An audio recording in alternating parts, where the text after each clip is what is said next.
The metal chair scraped against the floor as HFY shifted his weight. His three eyes moved between the two humans sitting across from him in the small room. The walls were white and clean, nothing like the battle zones he remembered. The station called Harmony Point felt strange after months of war. Commander Jake Morrison watched the alien carefully. The Vorthak warrior was tall and thin, with green scales covering his body. Old scars marked his arms and face. His eyes were yellow and moved in ways that made Jake feel uncomfortable. But the alien had asked to talk, and that was something new. Dr. Lisa Carter sat next to Jake with a small recording device on the table. She had studied aliens for many years, but she had never interviewed an enemy soldier before. Her hands were steady as she checked the equipment, but Jake could see the tension in her shoulders. The translator device around HFY's neck made soft clicking sounds as it worked. When he spoke, his voice came out in clear English, though it sounded mechanical and strange. The real sounds he made were like hissing and clicking, but the machine changed them into words the humans could understand. Jake leaned forward and spoke first. His voice was calm but firm. He had done many interviews with prisoners, but this one felt different. The alien had not been forced to come here. He had requested this meeting himself, and that worried Jake more than he wanted to admit. The room was quiet except for the soft hum of the air system. Outside the small window, Jake could see other ships docked at the station. Some were human vessels, others belonged to different alien species. The war between humans and the Vorthak Empire had brought many changes to this part of space. HFY began to speak, and his words came slowly at first. He told them about his life before the war. He had been a soldier in the Vorthak Third Strike Fleet under a commander called War Commander Kethvar. The alien explained that his people had conquered many worlds before they found Earth and its colonies. The Vorthak military machine was huge and powerful. They had weapons that could destroy entire cities from space. Their soldiers were trained from birth to fight and kill. They knew only one way to deal with other species, and that was to make them surrender or destroy them completely. When the Vorthak learned about humans, they were not worried. The report said that humans were a young species that had only recently learned to travel between stars. Their technology was basic compared to the Vorthak Empire. Their military was small and spread across many different worlds. The war planners on the Vorthak homeworld classified humans as a Category 3 threat. This meant they would be easy to defeat using standard methods. The Empire had conquered 17 other species using the same approach. Send in the fleet, destroy their defenses, land troops, and make the survivors submit. It had worked every time before. HFY remembered the confidence he felt when his unit prepared for the mission. They had never lost a battle against inferior species. The humans would surrender quickly when they saw the power of the Vorthak Empire. Some might fight at first, but they would give up when they realized they could not win. The alien's voice changed as he continued talking. Jake noticed that HFY seemed nervous, even scared. His three eyes kept moving around the room as if he expected danger. This was not how prisoners usually acted, especially proud warrior species like the Vorthak. Dr. Carter asked questions about the Vorthak military structure and their weapons. HFY answered willingly, giving details that surprised both humans. He was not just sharing basic information. He was telling them secrets that could help humanity prepare for future battles. As the alien talked, Jake began to understand why. This meeting was different. HFY was not here as a prisoner trying to gain better treatment. He was not trying to bargain for his freedom or safety.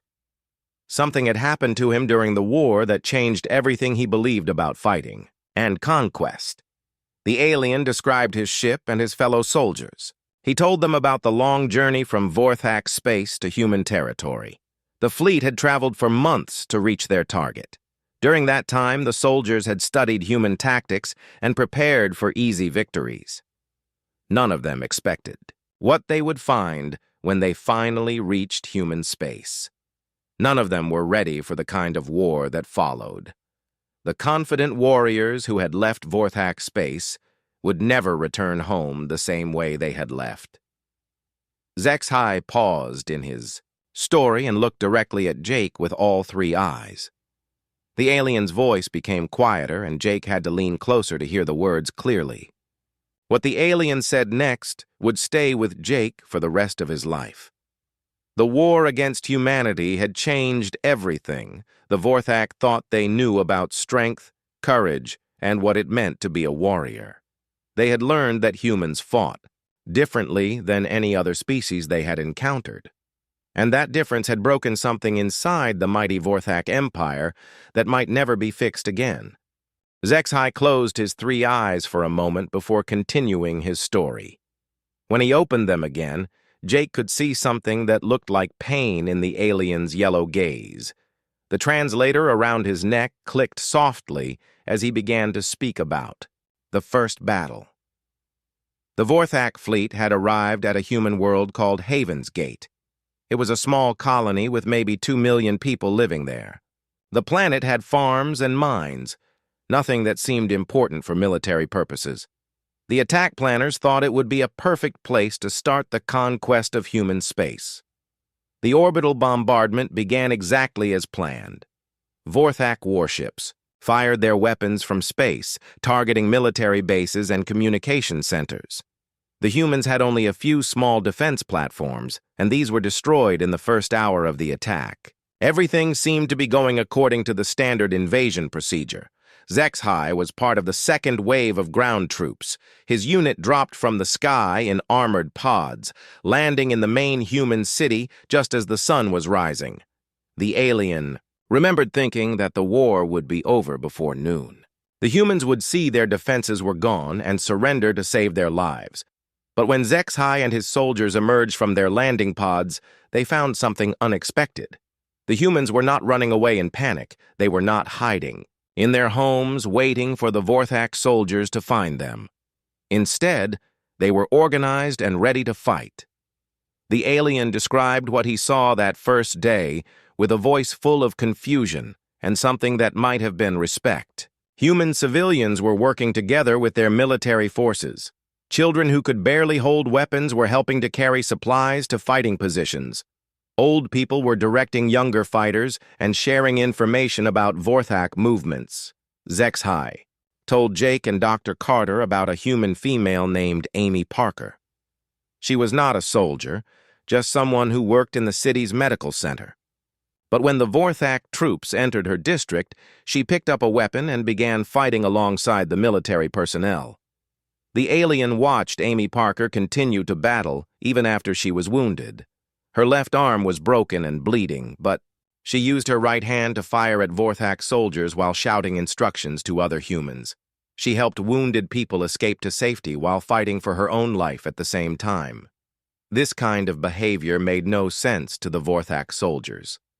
In their culture, wounded warriors were expected to retreat or surrender. Civilians were not supposed to fight at all. They were supposed to submit to superior forces and accept their new masters. But the humans seemed to have different ideas about how wars should work. The alien's voice became even quieter as he told them about Tony Walsh.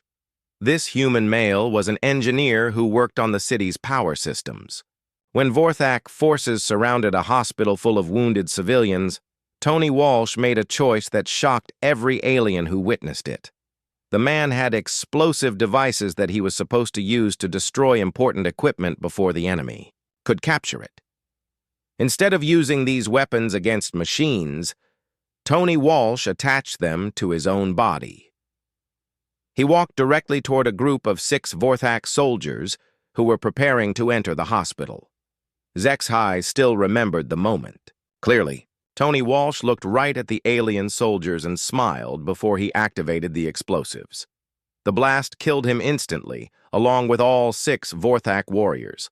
The hospital remained safe, and the wounded civilians inside survived because one human had chosen to die for strangers.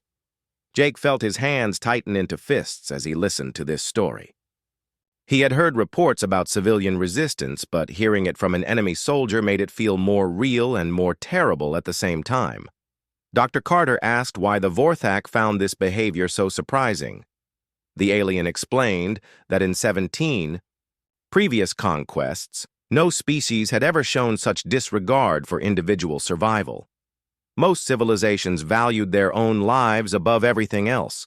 When faced with superior force, they would surrender to preserve themselves and their families. But humans seemed to operate by completely different rules. They would sacrifice their own lives for people they had never met. They would fight impossible battles to protect the weak and injured. They treated their enemies better than most species treated their own people.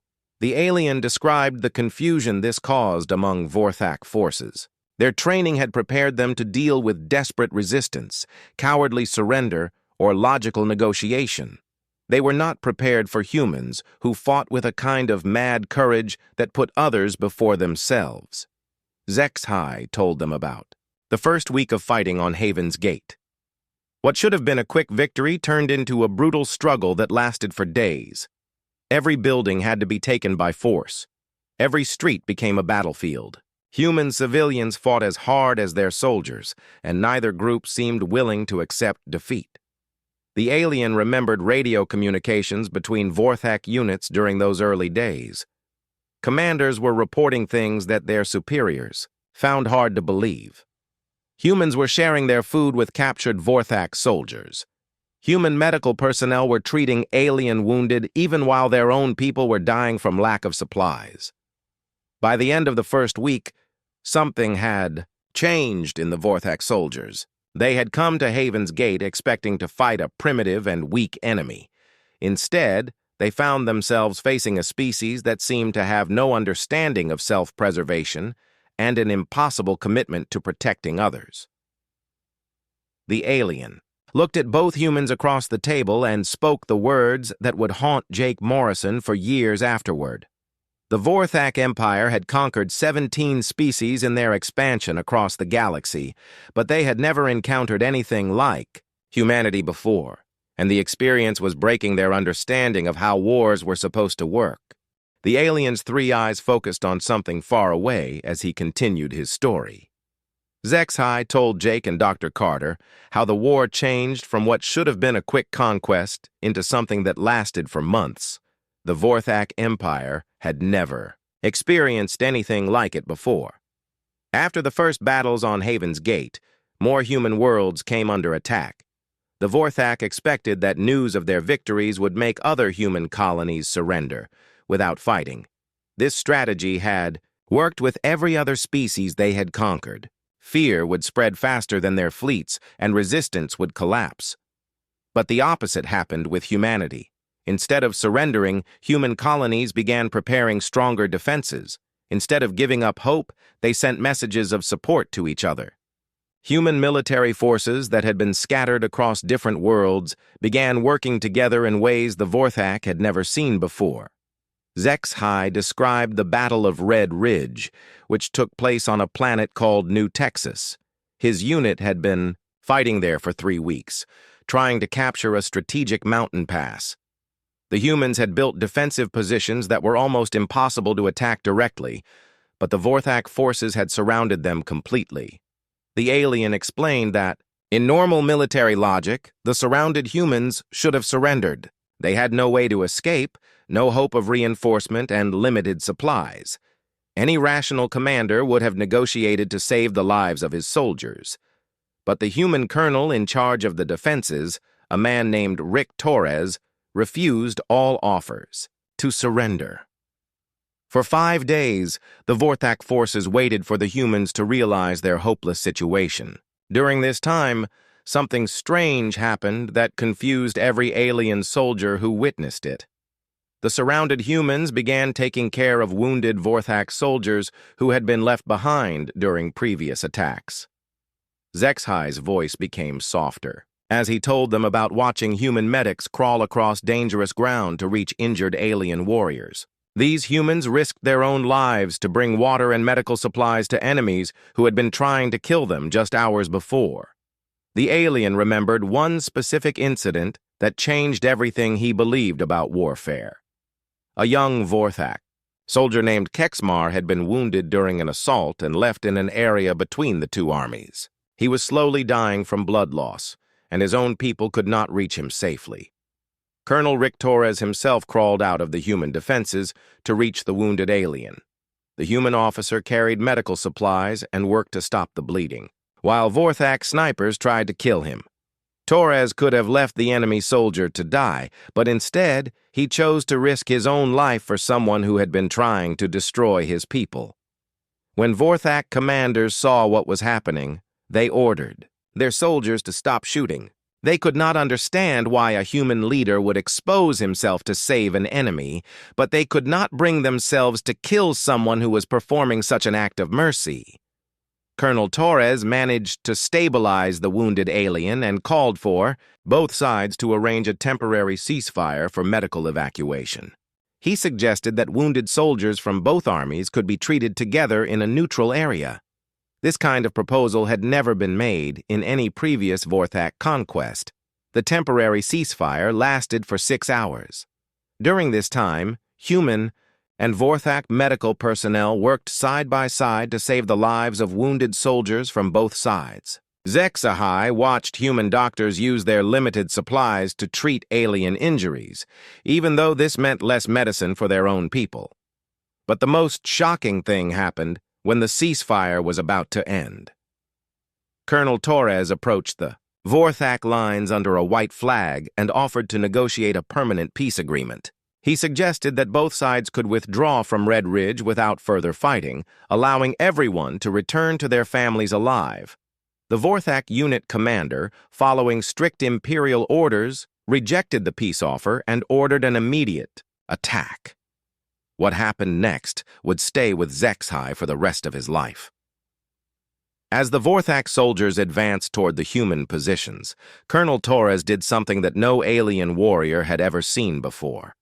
Instead of retreating to safety behind his own defenses, the human colonel positioned himself directly in front of the wounded Vorthak soldiers who were still being treated by the medical teams. Torres used his own body as a shield to protect the alien wounded from the incoming attack. He took multiple fatal shots while covering the retreat of both human and Vorthak medical personnel. The human colonel died protecting the same enemy soldiers he had been fighting against just hours before. The alien's voice broke slightly as he described watching Colonel Torres fall. The human had given his life to protect Vorthak wounded, even though his own commanders were ordering an attack that would likely kill every human defender on Red Ridge. Zexahai told Jake and Dr. Carter about the confusion that spread through the Vorthak ranks after Torres died. Many alien soldiers stopped fighting and just stared at the place where the human colonel had fallen. They had never seen anything like his sacrifice before, and they did not know how to process what they had witnessed. The battle continued for 2 more days, but everything had changed. Vorthak soldiers began questioning their orders and asking why they were fighting people who would die to protect their enemies. Some aliens started refusing to fire on human medical positions or civilian areas. The alien described how news of Colonel Torres spread through both armies. Human soldiers fought even harder after learning of their leader's sacrifice, while Vorthak troops became increasingly reluctant to continue the assault. The Empire's military discipline began breaking down in ways that had never happened before. By the time the Vorthak finally captured Red Ridge, they had lost more than soldiers and equipment. They had lost their certainty about the righteousness of their cause and their understanding of what it meant to be strong. The humans had shown them a different kind of strength, one based on protecting others rather than dominating them. Zexahai paused in his story and looked down at his scaled hands. Jake could see that the alien was struggling with difficult memories. When the Vorthak warrior looked up again, his 3 eyes held an expression that Jake had never seen in an enemy soldier before. It looked almost like shame. The alien began to tell them about his own capture during the final human counteroffensive on a world called Meridian Station. The Vorthak forces had been fighting there for almost 4 months. and their initial confidence had completely disappeared. What started as a conquest had become a desperate struggle for survival. Zexhai explained that by this point in the war, many Vorthak soldiers were questioning everything they had been taught about combat and honor. They had seen too many acts of human kindness toward enemies, too many examples of humans choosing death over surrender, too many displays of courage that put others before self. The alien described the battle where he was wounded and captured. His unit had been trying to hold a defensive position against advancing human forces. During the fighting, a human explosive device had damaged his armor and injured his legs. He was unable to move when the human soldiers overran his position. Zexhai had expected to be executed immediately. In Vorthak military culture, wounded enemies were either killed quickly or left to die slowly. The idea of caring for enemy wounded was considered a waste of resources and a sign of weakness. No rational military force would spend time and supplies keeping enemy soldiers alive. But the humans who captured him did something completely unexpected. Instead of killing him or leaving him to die, they called for their medical personnel. A human combat medic named Steve Kim arrived and began treating Zexhai's wounds right there on the battlefield, even while the fighting continued around them. The alien's voice filled with wonder as he described watching Dr. Kim work.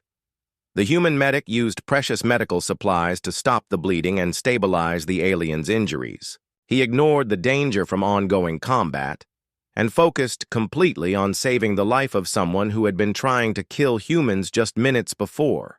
Steve Kim talked to Zexhai while he worked, explaining what he was doing and trying to keep the alien conscious. The doctor seemed genuinely concerned about his patient's pain and comfort.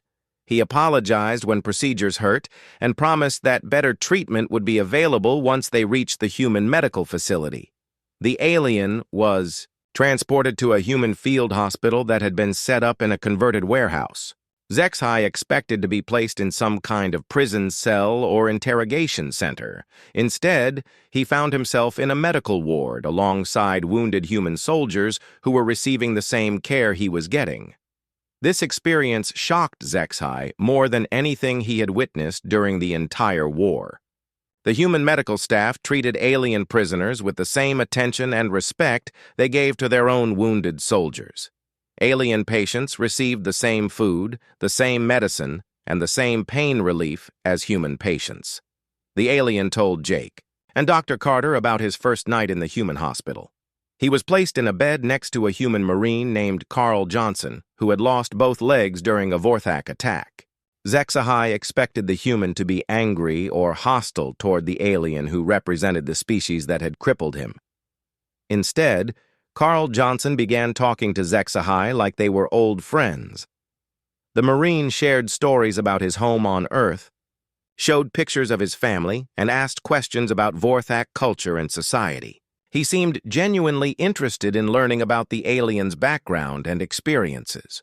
Over the following days, Carl Johnson taught Zexhai how to play human card games and shared his meals with the alien prisoner. When the Marine learned that Vorthak dietary needs were different from human requirements, he spoke to the medical staff and arranged for appropriate food to be provided. The alien described watching other interactions in the hospital that completely contradicted everything. He knew about military behavior. Human soldiers who had been wounded fighting against the Vorthak would share their personal supplies with alien prisoners. They would help injured enemies with physical therapy exercises and offer emotional support during recovery. Zexhai told them about a human nurse named Betty Thompson who worked the night shift in the hospital. She would sit with frightened alien prisoners during bad dreams and explain human medical procedures so they would not be afraid of the treatments. She learned basic words in the Vorthak language so she could communicate comfort and reassurance. The alien's voice became thoughtful as he described the gradual change in his own thinking during those weeks in the human hospital. Everything he had been taught about strength, honor, and military superiority was being challenged by what he observed every day. In Vorthak society, showing mercy to enemies was considered weakness. Taking care of prisoners was seen as a waste of resources. The strong dominated the weak, and the weak served the strong. This was the natural order that had allowed the Vorthak Empire to conquer 17 other species, but the humans seemed to operate by completely different principles. They treated strength as the ability to protect others, even enemies. They considered it honorable to care for those who could not care for themselves. They shared resources with people who had nothing to offer in return. HFY realized that he was witnessing something that challenged the foundation of everything the Vorthak Empire represented. If the humans were right about how civilized beings should behave, then his entire species had been wrong about the most basic questions of existence. The alien told Jake and Dr. Carter about the moment when he decided to request this interview. It happened when he overheard a conversation between two human doctors discussing whether they had enough medicine to treat all the patients in the hospital, both human and alien. Instead of deciding to reduce care for the alien prisoners, the doctors chose to reduce their own medical supplies and work longer hours to ensure everyone received proper treatment. They made personal sacrifices to maintain the same standard of care for enemies that they provided for their own people. That night, HFY made a decision that would have been considered treason by his own people. He decided that when he had the opportunity, he would tell humans everything he knew about Vorthak military plans and capabilities. Not because he wanted his own species to lose the war, but because he had learned that there were more important things than victory. The recording device on the table continued its quiet humming as HFY reached the final part of his testimony. Jake and Dr. Carter had been listening for hours, and both humans were struggling to process everything they had heard. The aliens' story was more than just a military debriefing. It was a fundamental challenge to how wars were supposed to work. HFY looked directly at both humans with all three of his yellow eyes. His voice became urgent as he began to deliver information that could change the course of the entire conflict between their species. The alien had more to share than just stories about human kindness and courage. The Vorthak High Command was planning something terrible. Intelligence reports from the human front had reached the highest levels of the Empire's government, and the leadership was terrified by what they had learned. The human way of fighting was spreading doubt and confusion throughout the Vorthak military forces. HFY explained that the Empire's leaders saw human behavior as a dangerous infection that threatened their entire system of control. If Vorthak soldiers began to believe that strength meant protecting others instead of dominating them, the foundation of imperial power would collapse. The alien revealed that secret orders had been sent to all Vorthak fleet commanders. The war against humanity was to be escalated to total extermination. No more ground invasions, no more attempts at conquest. The humans were to be completely destroyed using weapons that could sterilize entire planets from space. Jake felt his blood turn cold as he listened to this information. The humans had been fighting a war for survival, but they had no idea how close they were to facing complete annihilation. The Vorthak Empire was preparing to commit genocide rather than risk further exposure to human ideas about honor and sacrifice. But HFY had more shocking news to share. The alien told them that he was not the only Vorthak soldier who had been changed by contact with humanity. Secret communications were spreading through the Imperial fleet, carried by veterans who had survived battles against human forces. These communications contained stories similar to what HFY had just shared. Tales of human medical personnel saving alien lives, human soldiers sharing food with hungry prisoners, human civilians protecting enemy wounded during bombardments. Each story challenged everything the Vorthak believed about strength and civilization. The alien described a growing network of Vorthak soldiers who had begun questioning their orders and their leaders. Some ships had reported mysterious equipment failures that prevented them from firing on human medical facilities. Other units had experienced communication problems that made it impossible to coordinate attacks on civilian targets. HFY revealed that these were not accidents or technical malfunctions. They were acts of sabotage carried out by Vorthak personnel who could no longer bring themselves to fight against a species that had shown them a better way to exist. The alien made an offer that surprised both humans. Instead of remaining on the neutral station as a prisoner or refugee, HFY wanted to return to Vorthak space. He planned to join the growing resistance movement within the Imperial military and spread what he called the human virus throughout the fleet. Jake asked what the alien meant by this term. HFY explained that exposure to human behavior was like an infection that spread through the Vorthak forces.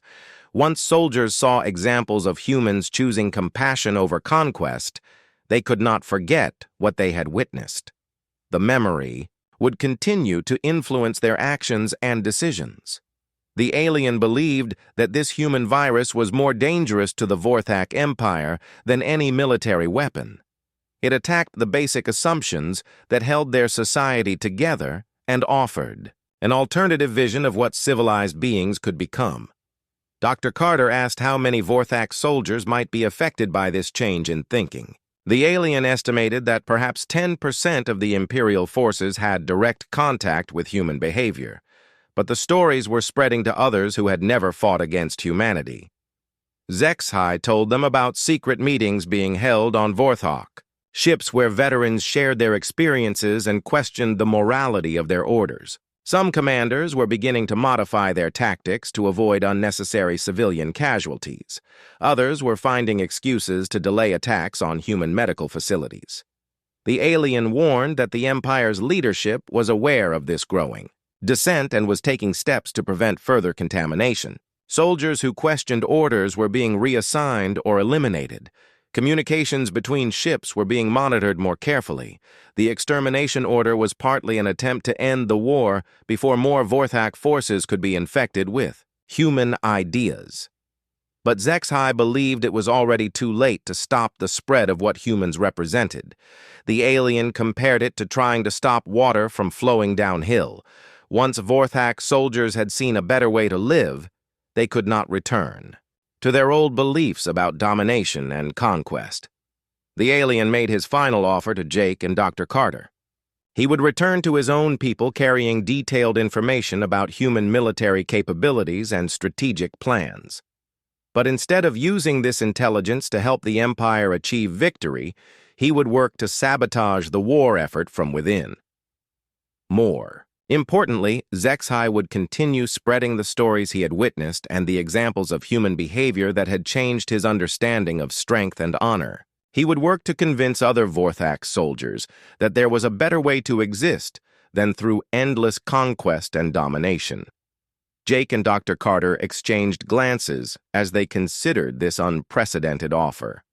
Never before had an enemy soldier volunteered to return to his own forces as a double agent, not for military advantage, but for moral reasons. The alien stood up from his chair and prepared to leave the room. His three eyes looked at both humans one final time as he delivered his closing statement. The Vorthak Empire had conquered 17 species using force and fear, but humanity had conquered the hearts and minds of their enemies using nothing more than kindness and courage. As HFY walked toward the door, he turned back to face Jake and Dr. Carter.